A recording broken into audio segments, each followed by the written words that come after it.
శ్రీ గురుభ్యో నమః. శ్రీమద్భాగవతమునకు మాస్టారు ప్రసాదించిన వివరణను చెప్పుకుంటూ ఉన్నాము. అందులో భాగంగా సుఖయోగి చేసిన దైవగురు ప్రశంస అనేటువంటి అధ్యాయంలో ఉన్నాము. పరీక్షిత్తు మహారాజు అడిగినటువంటి ప్రశ్నలకి కుతూహలుడై సుఖయోగి సమాధానాలు చెప్తూ ఉన్నారండి. సమాధానాలు ఇచ్చుటకు ముందు తన మనస్సున శ్రీహరిని నిలిపి ప్రార్థించెను అని అంటూ ఉన్నారు. రెండు లోకములనగా ఇహలోకము, పరలోకము. ఇహలోకం అంటే ఏంటండి, పరలోకం అంటే ఏంటండి? మన ఇంద్రియమునకు కనిపించున్నది, వినిపించున్నది, రంగు, రుచి, వాసన, స్పర్శ జ్ఞానము అనువానికి అందునది, మనస్సునకు ఊహలకు తెలియనది, గుణములతో కూడినది అయిన సమస్తము ఇహలోకం అనబడును.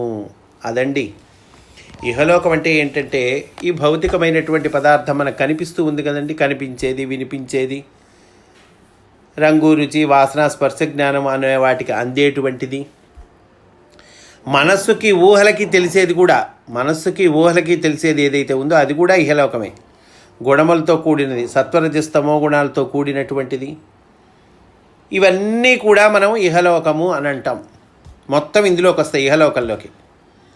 మనుష్యుల, వస్తువుల పేర్లు, చుట్టరికములు, వినియోగములు, పనులు చేయుట, వాని వలన కలుగు ఫలితములు, వానిపై మనకు గల అభిప్రాయములు మున్నగునవన్నీ ఇహలోకములే. ఇహలోకం అంటే ఇవన్నీ కూడా వస్తాయిటండి. మనుష్యులు, వస్తువుల పేర్లు, చుట్టరికాలు, వినియోగాలు, పనులు చేయటం, వాటి వల్ల కలిగే ఫలితాలు, వానిపై మనకు కలిగేటువంటి రకరకాల అభిప్రాయాలు ఉంటాయి కదండి. రకరకాల అభిప్రాయాలు, ఒకడంటే ఇష్టం ఉంటుంది, ఒకడంటే ఇష్టం ఉండదు. మున్నగునవన్నీ ఇహలోకములోనివే. ఇవన్నీ ఇహలోకం అనగా మనస్సునకు, ఇంద్రియములకు గోచరించునట్టిదంతయు ఇహలోకమే. ఈ మనస్సుకి, ఈ ఇంద్రియాలకి ఏవైతే గోచరిస్తాయో అవన్నీ కూడా ఇహలోకం. అయితే బాగుందండి, ఈ మొత్తము దేనిపై ఆధారపడి ఉన్నదో అంటున్నాం కదండి. ఇవన్నీ ఇహలోకం కిందకు వస్తాయి. రంగు, రుచి, వాసన, స్పర్శ జ్ఞానం అనే వాటికి అందేటువంటిది, మనస్సుతో తెలుసుకునేటువంటివి, ఇంద్రియాలతో తెలుసుకునేటువంటివి, ఇవన్నీ వస్తాయన్నా కదండి. ఇవన్నీ దేని మీద ఆధారపడి ఉన్నాయి? దేని మీద ఆధారపడి ఉన్నాయో, ఏ సముద్రముపై అలలుగా కదులుచు మార్పులు చెందుతున్నదో అట్టి మూల కారణమైన ఆత్మతత్వము పరలోకము. కనుక వీటన్నిటికీ మూలం ఏదైతే ఉందో ఆ మూల కారణమైన ఆత్మతత్వము అంటున్నారు. నిన్న ఆత్మ గురించి చెప్పుకున్నాం మనం. ఆత్మజ్ఞానం అంటే ఏంటో చెప్పుకున్నాం. కనుక ఈ మూల కారణమైన ఆత్మతత్వము అది పరలోకము. ఈ రెండు లోకములపై జీవులకు గల దృష్టి యందు లోపములుండును. కనుక ఈ ఇహలోకం, పరలోకంపై జీవులకి రకరకాల దృష్టులు ఉంటాయి. కనుక ఈ దృష్టిల్లో లోపాలు ఉంటాయి. జీవులకు గల దృష్టి యందు లోపములుండును. ఏ యంత్రమునైనా వినియోగించుకొనుట చేత కానప్పుడు లోపములు పుట్టును. అదే కదండి, దాన్ని కరెక్ట్గా వాడుకునే పద్ధతి తెలియాలి. ఏ వస్తువైనా అంతేనండి. ఓ టీవీ కొన్నాం, ఫ్రిడ్జ్ కొన్నాం, వాడుకునే పద్ధతి మనకి చక్కగా తెలిసినప్పుడు దాన్ని చక్కగా సద్వినియోగం చేసుకుంటాం మనం. వాడుకొని పద్ధతి తెలియనప్పుడు ఏం చేస్తామండి? సెల్ ఫోన్ ఉంది, ఏదైనా సరే ఏ యంత్రమునైనా వినియోగించుకున్నట్టు చేత కానప్పుడు లోపములు పుట్టును. మన శరీరము కూడా ఇంద్రియములు, మనస్సు మున్నగు శక్తులను ప్రదర్శించు చక్కని యంత్రము. ఏమిటండి ఇవన్నీ? ఇంద్రియములు, మనస్సు అనగానే ఏదో తక్కువ కాదండి, తక్కువ కాదు. ఇంద్రియములు, మనస్సు మున్నగు శక్తులను ప్రదర్శించేటువంటి చక్కని యంత్రం మన శరీరం. సామాన్యమైన మిషన్ అండి ఇది. ఎంత చక్కటి మిషన్ అండి మన శరీరం. ఇందులో గొప్ప గొప్ప శక్తులు ఉన్నాయి, ఇంద్రియాలు ఉన్నాయి, మనస్సు ఉంది. కనుక అద్భుతమైన శక్తులు కలిగినటువంటి యంత్రమయ్యా మన శరీరము. దానిని వినియోగించుకొనుట తెలిసిన అనుభవజ్ఞుల దగ్గర క్రమశిక్షణము పొందవలెను. దాన్ని వినియోగించుకోవటానికి తెలిసినటువంటి అనుభవజ్ఞులు ఎవరైతే ఉన్నారో, అంటే పెద్దలు, సాధకులు, భక్తులు, గురువులు, పరమ గురువులు, పెద్దలు, ఉన్నారు కదండి. కనుక దానిని వినియోగించుకొనుట తెలిసిన అనుభవజ్ఞుల దగ్గర క్రమశిక్షణ పొందవలెను. మనం అట్లు పొందుట లేదు కనుక లోపములుండుట తప్పదు. అట్లా క్రమశిక్షణ పొందుతున్నామో మనం పొందట్లా, అందువల్ల లోపములు ఉంటూ ఉన్నాయి. ఈ యంత్రంలో లోపాలు ఉంటున్నాయి. ఈ లోపముల వలన అది సరిగా పనిచేయక వికారములైన భావములు పుట్టించును. కనుక వికారములైన భావాలు పుడుతూ ఉన్నాయి మనకి. ఎందుకు పుడుతూ ఉన్నాయి? ఈ శరీరం అనేటువంటి అద్భుతమైనటువంటి యంత్రము, చక్కని యంత్రము, దాన్ని వినియోగించుకోవటం అనుభవజ్ఞుల దగ్గర మనం క్రమశిక్షణ పొందాలి. ఈ శరీరం అనేటువంటి యంత్రాన్ని వినియోగించుకోవటానికి అట్లా పొందట్లేదు కనుక లోపాలు ఉంటున్నాయి. కనుక ఈ లోపముల వలన అది సరిగా పనిచేయక వికారములైన భావములు పుట్టించును. రేడియోలో ప్రసారమైన గానము దివ్యముగా ఉన్నను మన రేడియో పెట్టే పాడుగా ఉన్నచో గానము వికృతముగా వినిపించును కదా.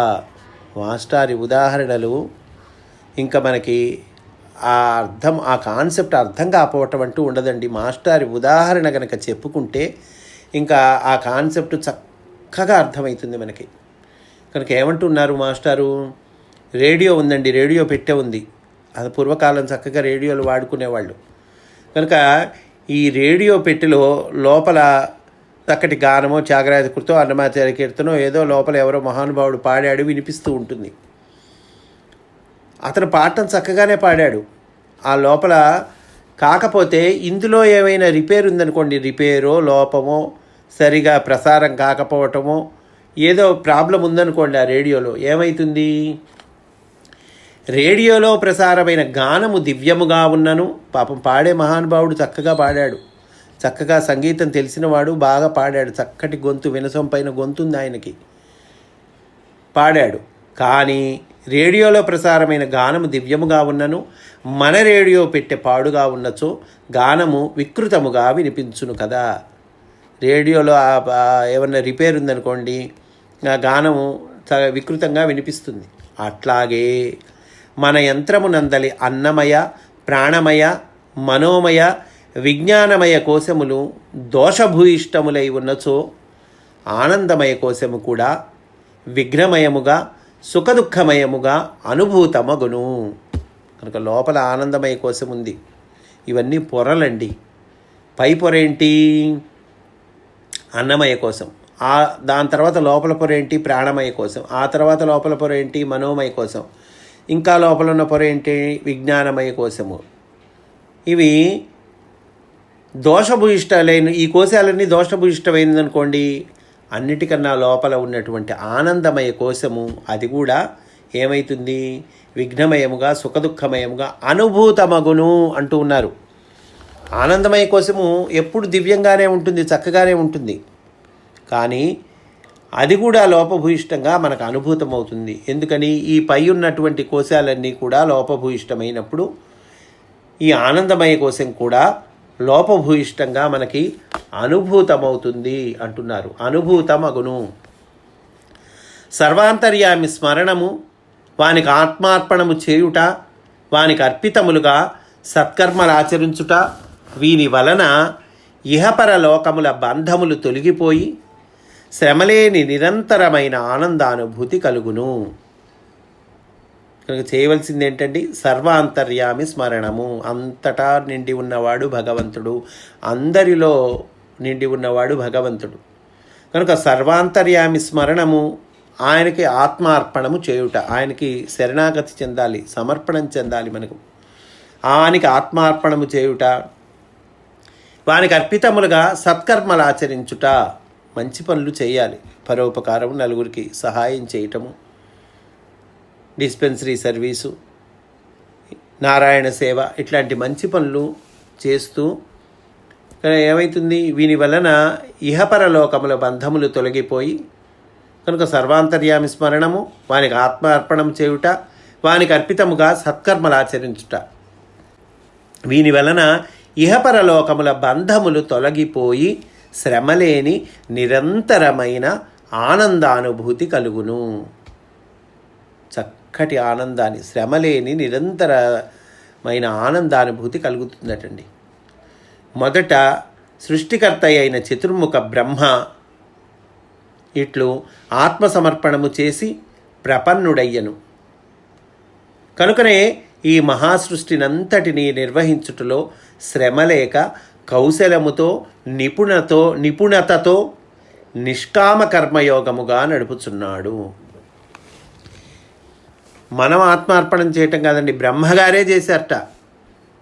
మొట్టమొదటి సృష్టికర్త ఆయన చతుర్ముఖ బ్రహ్మ ఇట్లా చక్కగా అదిగో ఆ శ్రీహరికి, విష్ణువుకి, భగవంతుడికి, పరమాత్మకి ఆత్మసమర్పణం చేశాడు ఆయన బ్రహ్మగారు. ప్రపన్నుడయ్యను. అందువల్లే అట్లా ప్రపన్నుడు కాబట్టే, అట్లా ఆత్మసమర్పణం చేయబట్టే ఈ మహాసృష్టినంతటినీ నిర్వహించుట్లో చక్కగా శ్రమ లేదండి ఆయనకేమి. అమ్మో నేను ఇప్పుడు ఆఫీస్కి వెళ్ళాలి, అమ్మో ఆఫీస్లో వర్క్ ఉందే, ఇవేమీ లేదు. అసలు శ్రమే లేదు ఆయనకి. శ్రమ లేక కౌశలముతో, నేర్పుతో, నిపుణతతో, స్కిల్ఫుల్గా నిష్కామ కర్మయోగముగా ఏమన్నా ఆశిస్తున్నాడు ఆయన? ఏం ఆశించట్లా. ఈ సృష్టిని, ఇంత పెద్ద సృష్టిని ఆయన నిర్వహిస్తూ ఉన్నాడు. నిష్కామ కర్మయోగముగా నిర్వహిస్తూ ఉన్నాడు. ఎందువల్ల నిర్వహిస్తూ ఉన్నాడు? అట్లా ఆయన అయ్యాడయ్యా. బ్రహ్మగారు ముందు ప్రపన్నుడయ్యాడు. సృష్టిలో జీవులు కూడా వివేకము కలిగి ఇట్లే ఆత్మార్పణము చేసుకునినచో తమ జీవిత నిర్వహణము అప్రయత్న సాధ్యమై సంసార బంధములు అంటక సాగిపోవును. అదండి, సృష్టిలో జీవులు కూడా వివేకం కలిగి ఇట్లాగే కనుక, అంటే బ్రహ్మగారు ఎట్లా అయితే చక్కగా ప్రపన్నుడయ్యాడు, ఆత్మార్పణము చెందాడో, సృష్టిలో జీవులు కూడా ఇట్లాగే కనుక చేసిస్తే తమ జీవిత నిర్వహణము అప్రయత్న సాధ్యమై, మన జీవిత నిర్వహణం కోసం మనం ఏం కష్టపడక్కర్లా. అయ్యో డబ్బులు ఎట్లా, బ్యాంక్ బ్యాలెన్స్ ఎట్లా, ఉద్యోగం లేదే ఎట్లా, కనుక మా అమ్మాయి పెళ్ళి ఎట్లా, మా అబ్బాయి ఉద్యోగం ఎట్లా, ఇల్లు గడవటం ఎట్లా, ఇవేమి నీకేం అక్కర్లేదయ్యా. నువ్వు కూడా కనుక బ్రహ్మగారు ఎట్లా అయితే ఆత్మార్పణం చెందారో వివేకం కలిగి నువ్వు కూడా ఇట్లా ఆత్మార్పణం చేసినచో తమ జీవిత నిర్వహణం అప్రయత్న సాధ్యమై, అప్రయత్నంగా చక్కగా అన్నీ నీకు సమకూరుతాయి. సంసార బంధములు అంటక సాగిపోవును అని అంటూ ఉన్నారండి. అనేక విధములైన తపస్సులు చేయవచ్చును, అనేక దానములు చేయవచ్చును, మంత్ర జపాదులు చేయవచ్చును. వాని ఫలితము దైవమునకు సమర్పణ చేయుట జరిగినచో. అనేక దానాలు, తపస్సులు, యజ్ఞాలు, మంచి పనులు చేస్తామండి మనం, మంచిదే. అయితే వాని ఫలితము దైవమునకు సమర్పణ చేయుట, భగవంతుడికి ఈ ఫలితాన్ని సమర్పణ చేయాలి. ఏతత్ఫలం శ్రీకృష్ణార్పణమస్తు, ఏతత్ఫలం శ్రీనారాయణ అర్పణమస్తు, ఇట్లా అంటాం కదండి మనం. అట్లా వాటి ఫలితము దైవమునకు సమర్పణ చేయుట జరిగినచో. బాధ్యతలు తమవి అనుకొనుట వలన దిగులు, నెరవేర్చుట యందు భయము, ఫలితము కలుగనిచో దుఃఖము మొదలగు భయంకరమైన ఆపదలతో హీనస్థితి కలుగుచుండును. దైవానికి సమర్పణ చేయాలి. దైవానికి సమర్పణ చేయలేదు అని అనుకో, ఈ ఫలితాన్ని భగవంతుడికి సమర్పణ చేయకపోతే ఏమవుతుంది? బాధ్యతలు మనవి అని అనుకుంటాం. అయ్యో ఇది ఈ పని నేను చేస్తున్నాను, నా బాధ్యత అని అనుకుంటాం. అప్పుడు బాధ్యతలు తమవి అని అనుకోవటం వల్ల ఏముంది? దిగులు వస్తుంది ముందు. అమ్మో ఇన్ని పనులు ఉన్నాయి, నేనే చెయ్యాలి, నా పనులు ఇవి, నేను చేస్తున్నాను అని అనుకోవటం వల్ల ఆ పని ఈ పని ఆ భారం, పనుల భారము వల్ల మనకేమవుతుంది? దిగులు వస్తుంది. ఇంప్లిమెంటేషన్, నెరవేర్చుట యందు భయం వస్తుంది. ఫలితం కలగదేమో అనేటువంటి దుఃఖం వస్తుంది. మొదలగు భయంకరమైన ఆపదలతో హీనస్థితి కలుగుతూ ఉంటుంది. ఎప్పుడు? దైవానికి సమర్పణ చేయకుండా ఉన్నప్పుడు. ఈ సత్కర్మలనే దైవముపై భారముంచి కర్తవ్య నిర్వహణగా చేసినచో అది మోక్షమునకు దారితీయును. అదండి, నా పని నేను చేస్తున్నాను, నా వల్ల జరుగుతోంది అని అనుకోకుండా ఈ సత్కర్మలు, ఈ మంచి పనులు ఏవైతే ఉన్నాయో దైవముపై భారముంచి, భగవంతుడిపై భారం ఉంచు. ఆయన పని అయ్యా, నాకేం సంబంధం, ఆయనే చేసుకుంటాడు. నా కర్తవ్యం ఏంటో నేను చేస్తాను. ఇది స్వామి పని, భగవంతుడి పని. ఒక మంచి పని చేస్తున్నామంటే అది భగవంతుడి పని. ఆ భగవంతుడి పనిముట్టుగా మనం ఉపయోగపడాలి. కనుక ఇది స్వామి పని. దీనికి సంబంధించిన బాగోగులు మంచి చెడులు ఆయనే చూసుకుంటాడు. నా కర్తవ్యం ఏదో నేను నిర్వహణ చేద్దాము అని అనుకోవాలండి. అని అనుకొని నువ్వు పనులు చేసుకుంటే అప్పుడు ఏమవుతుంది? అది మోక్షమునకు దారి తీయును. అప్పుడు ఇవన్నీ ఉండవు. బాధ్యతలు, వాటి వల్ల వచ్చేటువంటి దిగులు, అయ్యో నెరవేర్చలేకపోతున్నానే అనేటువంటి భయము, ఫలితం కలగదేమో అనేటువంటి దుఃఖం, ఇవే ఉండవండి. అప్పుడు దైవముపై భారముంచినప్పుడు ఇవి ఉండవు. కర్తవ్య నిర్వహణముగా చేస్తే ఇవి ఉండవు. అతనిపై ఇంతటి భారమే సమర్పణ చేయవచ్చునని పరిమితి లేదు. అయ్యో ఎంత భారం వేయొచ్చండి భగవంతుడి మీద, దానికే లిమిట్ లేదయ్యా, ఎంతైనా ఆయన భరిస్తాడు. ఎంత పెద్ద పనైనా ఆయనపై భారం వేసి చేయి, నీకేం పర్వాలా. కనుక అతనిపై ఇంతటి భారమే సమర్పణ చేయవచ్చునని పరిమితి లేదు. అట్టి అపరిమితుడైన శ్రీహరికి నమస్కరింతును అంటున్నారు సుఖయోగి మహానుభావుడు. ఇక్కడ పోతన గారి పద్యం కూడా చక్కటి పద్యం చెప్పుకుందామండి. తపముల చేసి అయినా, మరి దానములెన్నియు చేసి అయినా, ఏ జపముల చేసి అయినా, ధన సంచయము ఎవ్వని చేర్పకున్న, హే అపదములై దురంత విపదంచిత రీతిగా ఒప్పుచుండు అయ్యపరిమితున్ భజించత నగౌగని వర్తను భద్రకీర్తనున్. అట్లాంటి అపరిమితుడైనటువంటి శ్రీహరికి నేను నమస్కరిస్తూ ఉన్నాను అని అంటూ ఉన్నాడండి. యవనులు, వ్యాధులు, పులిందులు, హూణులు, కషులు, కంకులు, ఆభీరులు, చండాలురు మొదలైన పాప ప్రవర్తనలు కూడా సర్వాంతర్యామిని సేవించి భాగవతమూర్తుల సామీప్యము వలన పరిశుద్ధి చెందిన వారై శుభములు పడయుదురు. అట్లాంటి వాళ్ళు కూడా సర్వాంతర్యామిని సేవించి భాగవతమూర్తుల సామీప్యం వలన, అంటే భక్తుల సామీప్యం వలన పరిశుద్ధి చెందిన వాళ్ళై శుభాలు పొందుతారట. భగవంతుడు దుష్టుల సాంగత్యముచే అంటుపడడు. భగవంతుని సాంగత్యము చేతనే వారందరూ కూడా భాగవత జనులగుచూ ఉన్నారు. ఈ దుష్టులు, భగవంతుడు, దుష్టుల సాంగత్యం చేత భగవంతుడు ఏమంటుపడ్డండి. కానీ భగవంతుడి సాంగత్యం చేత వాళ్ళందరూ కూడా ఏమవుతారు? ఈ దుష్టులు కూడా భాగవత జనులగుచూ ఉన్నారట. సుఖయోగి మహర్షి ఏమంటూ ఉన్నాడంటే, అట్టి దేవుని నా మదిలో స్మరించి నిరంతరముగా నమస్కరించేదను. నాయన, అట్లాంటి దుష్టులైన వాళ్లను కూడా భాగవత జనులుగా మారుస్తూ ఉన్నాడు. ఆ స్వామికి నేను నమస్కరిస్తూ ఉన్నానంటూ ఉన్నాడు. ఇదంతా సుఖయోగి చేసేటువంటి ప్రార్థన అండి, మనం చెప్పుకుంటోంది. ఇక్కడ మాస్టర్ వివరణ ఇస్తూ ఉన్నారండి చక్కగా. ఈ యవనులంటే ఎవరు, కనుక వ్యాధులంటే ఏంటి, పులిందులంటే ఎవరు, హూణులంటే ఎవరు, అన్నీ మరి మాస్టారు ఏమి రీసెర్చ్ చేశారో, ఏమి పుస్తకాలు చదివారో చూడండి. మరి సామాన్యమైనటువంటి డేటా అండి ఇది. ఎంత విషయాలు ఇస్తున్నారో చూడండి మాస్టారు. కనుక ఇక్కడ మాస్టారు వివరణ ఇస్తూ ఉన్నారు. యవనులు మున్నగు పై చెప్పిన జాతుల వారందరూ అనార్యులు. వీళ్ళందరూ అనార్యులటండి. అనార్యులంటే ఏంటండి? ఇది ఒక జాతికి సంబంధించిన విషయం కాదని చెప్పారు మాస్టర్ మనకు అంతకుముందే. ఆర్యులు అంటే ఒక జాతి వాచకం కాదు అది. కనుక ఈ చెప్పిన లిస్ట్ అందరూ కూడా అనార్యులు. అంటే ఏంటి? వేద ధర్మమును అనుసరింపని వారు.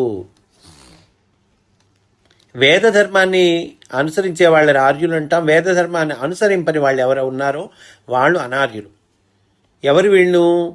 ఇందు యవనులు, వ్యాధులు, పులిందులు, హూణులు, కషులు, కంకులు, ఆభీరులు, చండాలురు అని 8 విధములైన వారు వేదధర్మము అవలంబింపని వారుగా చెప్పబడిరి. ఈ 8 రకాల వాళ్ళని చెప్పారండి మనకి. ఎవరు వీళ్ళు? వేద ధర్మాన్ని అవలంబించని వారట.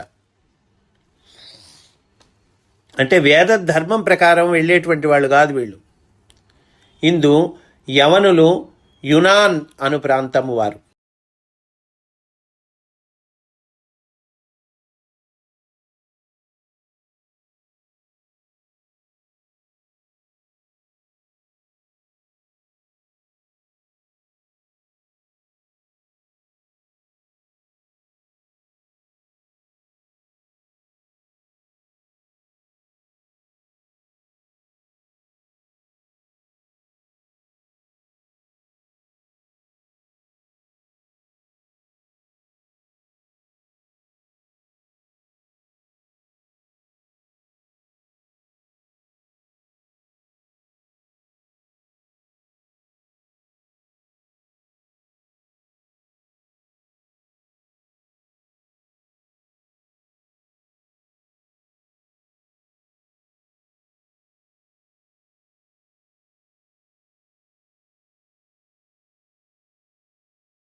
కిరాత హూణాంధ్ర పుళింద పుల్కష ఆభీర శుంభా యవనాః కషాదయః ఏన్యే చ పాపా యదపాశ్రయాశ్రయాః శుధ్యంతి తస్మై ప్రభవిష్ణవే నమః. ఇది మూలంలో ఉన్నటువంటిది. ఇందు వర్ణింపబడిన వారు కిరాతులు, హూణులు, ఆంధ్రులు, పుణిందులు, పుల్కషులు, ఆభీరులు, శుంభులు, యవనులు, కషులు. చూడండి, తెలుగులో ఇచ్చిన లిస్ట్ ఏమో 8 మందే ఉన్నారు. సంస్కృతంలో మూలంలో ఉన్న లిస్టులో 9 మంది ఉన్నారండి. ఇది ఒక జాగ్రత్తగా ఈ పాయింట్ మనం క్యాచ్ చేయాలి. ఇందు కిరాతులు భరతఖండమునకు చెందినవారు. అంటే సంస్కృత మూలంలో ఇచ్చినటువంటి వాటిని గురించి మళ్ళీ మనకు చెప్తూ ఉన్నారు. ఇందు కిరాతులు భరతఖండమునకు చెందినవారు. ఆంధ్రులు విశ్వామిత్రుని కుమారుడైన ఆంధ్రుని సంతతి వారు. వీరు శాపవశమున దక్షిణ భారతదేశమునకు వచ్చిన వాళ్ళు. ఆంధ్రులు అనేటువంటి వాళ్ళు ఈ పోతన గారి లిస్టులో లేరండి, వ్యాస మహర్షి లిస్టులో ఉన్నారు. ఆ ఒక్కటే మనకి తేడా. ఎందుకు అనేటువంటిది కూడా మాస్టర్ మనకి చెప్తూ ఉన్నారు. పోతన గారి లిస్టులో ఎందుకు లేరు ఆంధ్రులు, వ్యాస మహర్షి లిస్టులో ఉన్నారు. ఆంధ్రులు విశ్వామిత్రుని కుమారుడైన ఆంధ్రుని సంతతి వారు. వీరు శాపవశమున దక్షిణ భారతదేశమునకు వచ్చినవారు. పుల్కషులు, శుంభులు ఉత్తర భారతదేశం వారు. కషులనగా మంగోలియా వారని కొందరి అభిప్రాయము. వీరందరూ వేదమునందు చెప్పబడిన ధర్మము ప్రకారము కాక స్వతంత్రమైన తమ తమ సంస్కృతితో జీవించువారు. కనుక వేదం నందు చెప్పబడిన ధర్మం ప్రకారం జీవించిన వాళ్ళ లిస్టులో ఆంధ్రులు కూడా ఉన్నారు మూలంలో అయితే. కనుక సుఖయోగిచే పాప ప్రవర్తనలుగా పేర్కొనబడిన వారు. వేదం చెప్పిన దాని ప్రకారం కాకుండా తమ తమ సంస్కృతితో జీవించేవాళ్ళు. అందువల్ల సుఖయోగిచే వీళ్ళు ఎలా పేర్కొనబడ్డారు? పాప ప్రవర్తనలుగా పేర్కొనబడ్డారు. వేద ధర్మమును అవలంబించినను మానినను సర్వాంతర్యామి అయిన భగవంతుని భక్తి కలిగినచో వీరు పరిశుద్ధులై మోక్షము చెందుదురని చెప్పబడింది. సరేనయ్యా, వేద ధర్మాన్ని అవలంబించు, లేకపోతే మానుకో. అవలంబించావా మంచిది, అవలంబించలేదు పోనీ. అట్లా అయినా కూడా అవలంబించకపోయినప్పటికీ కూడా సర్వాంతర్యామి అయిన భగవంతుని భక్తి కలిగినచో, అయ్యా భక్తి అన్నా కలిగి ఉండు, భక్తి కలిగి ఉన్నావా పరిశుద్ధులై మోక్షము చెందుదురని చెప్పబడినది. కనుక వేద ధర్మమును విశాలతరముగా ప్రవర్తింపచేసినది భాగవత ధర్మము అని అంటూ ఉన్నారండి. ఇక్కడ మనకి ఒక్క డౌట్ రావాలి, ఏమండి ఆంధ్రుల్ని పోతన గారు లిస్టులో ఎందుకు చేర్చలేదు? దానికి చెప్తూ ఉన్నారండి మాస్టర్, మనము ఆంధ్రుల జాతి వారం, పోతన ఆంధ్రుడు, భాగవతము ఆంధ్ర భాషలోనికి అనువదించినవాడు. మనందరం ఆంధ్రజాతి వాళ్ళం. మరి పోతన గారు ఆంధ్రుడు కాబట్టి భాగవతాన్ని ఆంధ్రంలోకి అనువదించాడు. కనుక తన్మూలనమున ఆంధ్రజాతి మోక్షధర్మమును అవలంబించునను విశ్వాసము పోతనకు ఉండుటచే కాపోలు. ఆయన భాగవతాన్ని ఆంధ్ర భాషలో ఇస్తూ ఉన్నాడు, మనకి ప్రసాదిస్తూ ఉన్నాడు. ఈ ఆంధ్ర భాషల్లో పోతన మహానుభావుడు ఇచ్చినటువంటి ఈ భాగవతాన్ని మనం చదువుకొని చక్కగా ఆ భగవద్ అనుభూతిని చక్కగా పొంది అందులో చెప్పబడినటువంటి దాన్ని మనం ఆచరణలో పెట్టి తద్వారా మోక్ష ధర్మముని అనేది ఏదైతే ఉందో దాన్ని అవలంబిస్తాము అనేటువంటి విశ్వాసము పోతన గారికి ఉండుటచే కాబోలు. అందువల్ల ఆంధ్రుల్ని ఈ లిస్టులో చేర్చలేదయ్యా అంటున్నారు. పోతనకి ఉండుటచే కాబోలు అంటే మోక్షధర్మమును అవలంబించునను విశ్వాసము పోతనకు ఉండుటచే కాబోలు. తాను అనువదించిన ఈ పద్యమున ఆంధ్రులను పేర్కొనక విడిచెను. భారతమునను పురాణములందును ఆంధ్రజాతి పెక్కుతావుల ఎందు పేర్కొనబడింది. ఆంధ్రజాతి ఇక్కడే కాదండి, భారతంలో పురాణాల్లో కూడా పేర్కొనబడిందిట. కంసునికడ మల్ల యుద్ధములకు సంసిద్ధులైన ఆస్థాన మల్లులలో ఆంధ్రులున్నారు. కంసుడి దగ్గర మల్ల యుద్ధానికి సిద్ధపడ్డారు కదండి, ముష్టికుడు, చాణూరుడు, ఇంకా మల్ల యుద్ధానికి సిద్ధపడిన వాళ్ళు ఆంధ్రులున్నారట. అందులో చాణూర ముష్టికులు శ్రీకృష్ణునిచే సంహరింపబడిరి. వారు ఆంధ్రులని విష్ణు సహస్రనామమున చాణూరాంధ్ర నిషూదన అను నామమున పేర్కొనబడినది. విష్ణు సహస్రనామాల్లో వస్తుంది మనకి చాణూరాంధ్ర నిషూదన అని. చాణూరాంధ్ర అన్నారు కదండి అక్కడ. కనుక శ్రీకృష్ణుడిచే సంహరించబడిన ఆ ముష్టికుడు, చాణూరుడు ఎవరు? ఆంధ్రులు అని తెలియచేస్తూ ఉన్నారు. ఇప్పటికిని ఆంధ్రులలో ఐకమత్యము లేకుండుట, తమ వారిని నీచముగా చూచుట అను లక్షణములు రాజకీయాది రంగములయందు కనిపించుచున్నవి. దానిని బట్టి వారు విశ్వామిత్రుని శాపమునకు గురి అయిన కథలో సత్యమున్నదని నమ్మవచ్చును అంటూ ఉన్నారండి మనం. కనుక మాస్టారు ఈ ఆంధ్రజాతి ఇంకా చక్కగా నేర్చుకోవాలి, పైకి రావాలి అనేటువంటి మాస్టారి ఈ తపన చూడండి. ఇప్పటికీ ఆంధ్రుల్లో ఐకమత్యం ఉన్నది. తమ వారిని నీచముగా చూచుకొనుట, వాళ్ళకి వేరే వాళ్ళు ఎంతసేపటికి పరాయి వాళ్ళంటే ఇష్టం, తమ వారిని నీచంగా చూస్తూ ఉంటారు అను లక్షణము రాజకీయాది రంగములలో, రాజకీయము మొదలైన రంగాల్లో కనిపిస్తూ ఉంది అని అంటున్నారండి మాస్టారు. కాబట్టి దీన్ని బట్టి చూస్తే విశ్వామిత్రుడి శాపానికి గురి అయిన కథ, విశ్వామిత్రుడికి శాపానికి గురి అయి ఆంధ్రులు ఇక్కడికి వచ్చి ఉంటున్నారని చెప్పుకున్నాం కదండి. కనుక ఆ కథలో సత్యం ఉన్నదని నమ్మవచ్చును అంటున్నారండి మాస్టర్. ఈ సర్వాంతర్యామి అయిన భగవంతుడు ఏమి చేసినచో తన పదమును మనకు లభించినట్లు చేయును? తపస్సు వలన, మనస్సు నిగ్రహించుకొనుట వలన, దానము వలన, వ్రతములను మరలా చేయుట వలన, జపముల వలన, మంత్రముల వలన, శృతుల వలన, స్మృతుల వలన, లేక సద్భక్తి మార్గము వలన అని నిరంతరము బ్రహ్మరుద్రాదులు కూడా ఎవనిని గూర్చి సంభాషించుకొనుందురో అట్టి ఆత్మమూర్తి, అట్టి మోక్షాధిపతి నాకెప్పుడును సులభుడై ఉండుకాక. సుఖయోగి ప్రార్థన చేస్తూ ఉన్నాడండి. అయ్యా, అట్లాంటి ఆత్మమూర్తి, మోక్షాధిపతి, మోక్షానికి అధిపతి అయినటువంటి వాడు నాకెప్పుడూ సులభుడై ఉండి కాక అని ప్రార్థన చేస్తూ ఉన్నాడు. కనుక సర్వాంతర్యామి అయిన భగవంతుడు ఏమి చేస్తే తన పదం మనకు లభించినట్లు చేస్తాడు? తపస్సు వల్ల చేస్తాడా, మనస్సు నిగ్రహించుకుంట వలన, దానం వలన అలా చేస్తూ నిరంతరము బ్రహ్మరుద్రాదులు కూడా ఎవరిని గురించి అయితే సంభాషించుకుంటారో ఇట్లా సంభాషించుకుంటారట వీళ్ళు బ్రహ్మరుద్రాదులు. అయ్యా, సర్వాంతర్య అయిన భగవంతుడి పదం మనకు ఎట్లా లభిస్తుంది, ఆయన పరమ పదము మనకి లభించడం ఎట్లా అని బ్రహ్మరుద్రాదులు కూడా ఎవరి గురించి అయితే సంభాషించుకుంటారో అట్టి మోక్షాధిపతి నాకెప్పుడూ సులభుడై ఉండుగాక.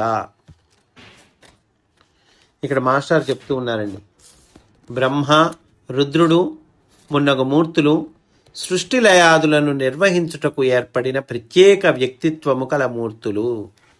కనుక బ్రహ్మరుద్రుడు ఎవరు? బ్రహ్మరుద్రుడే కాదు, అట్లాంటి మూర్తులు ఎవరు? సృష్టి లయాదులను నిర్వహించుటకు ఏర్పడిన ప్రత్యేక వ్యక్తిత్వము కలిగినటువంటి మూర్తులు వీళ్ళు. ఒక్కొక్క మూర్తి యందు భగవంతుడు సర్వాంతర్యామిగా ఉండును. వాళ్ళలో భగవంతుడు సర్వాంతర్యామిగా ఉన్నాడు. వాని యందు ఆ మూర్తులు వర్తించుచుందురు. కనుక భగవంతుడి యందే ఈ మూర్తులు వర్తిస్తూ ఉంటారు. కనుక ఆ మూర్తుల యందు అతడు అంతర్యామిగా ఉండును. కనుక అతనికి వారు తెలియదు, కానీ వారికి అతని అంతర్యామి అనుభూతి తెలియను. దానిని తెలియుటకు వారు కూడా అంతర్యామి ఉపాసన చేయవలెను. బ్రహ్మరుద్రాదులు కూడా అంతర్యామి ఉపాసన చేయాలండి. దాని కొరకై తపస్సులు, మనోనిగ్రహము, దానములు, వ్రతములు, జపాదులు చేయుదురు. వాళ్ళు కూడా చేస్తారు ఇవన్నీ, బ్రహ్మరుద్రాదులు కూడా. వేదశాస్త్రములను అధ్యయనము చేయుదురు. ఇవన్నీ ప్రత్యేకముగా చేయబడినప్పుడు భగవంతుని అంతర్యామి భావన చిక్కదు. అది చిక్కవలెను అన్నచో సద్భక్తి సాధన ఒక్కటి ఏ మార్గము. ప్రత్యేకంగా చేయటం కాదండి, సద్భక్తి సాధన అది మార్గంట. బ్రహ్మరుద్రాదులు కూడా వివిధ మార్గములను సాధన చేసి చూచి చివరకు భక్తి మార్గము అవలంబించుతున్నారు. అప్పుడు వారు కూడా సర్వాంతర్యామిత్వముతో తమ తమ కర్తవ్యములను నిర్వహించుతూ ఉన్నారు. వాళ్ళు కూడా భక్తి మార్గం అవలంబించటం ద్వారా సర్వాంతర్యామిత్వంతో వాళ్ళ కర్తవ్యాలు నిర్వహిస్తూ ఉన్నారు బ్రహ్మరుద్రాదులు కూడా. కనుకనే వీరి యందు ఎవరిని పూజించినను సర్వాంతర్యామి భావన ఉన్నచో ఒక్కనినే పూజించుట అగును. కనుక వీళ్ళందరూ బ్రహ్మగారిని కానీ రుద్రుణ్ణి కానీ వీళ్ళందరినీ ఎవరు పూజించినా మనము ఏమవుతుంది, సర్వాంతర్యామి భావన ఉన్నచో, వీళ్ళల్లో ఎవరిని పూజించినాక మనకు గనక సర్వాంతర్యామి భావన ఉంటే ఒక్కడనే పూజించినట్టు అవుతుంది. ఎవరినన్నా పూజించు, ఒక్కడనే పూజించినట్టు మనం. అనగా విష్ణు పదమనబడు మోక్ష స్థితి లభించును అంటున్నారండి. విష్ణు పదం అనేటువంటి మోక్ష స్థితి లభిస్తుందయ్యా అని అంటూ ఉన్నారు. దీనికి చక్కటి పోతన గారి పద్యం ఉందండి, అది కూడా చెప్పుకుందాం మనం. తపముల్ చేసిననో, మనోనియతినో, దానవ్రతావృత్తినో, జపమంత్రంబులనో, శృతి స్మృతులనో, సద్భక్తినో ఎట్లు లబ్ధపదుండవునని బ్రహ్మరుద్రముఖరుల్ భావింతురు. యవ్వాని నయ్యప వర్గాధిపుడాత్మమూర్తి సులభుండవుగాక నాకెప్పుడున్.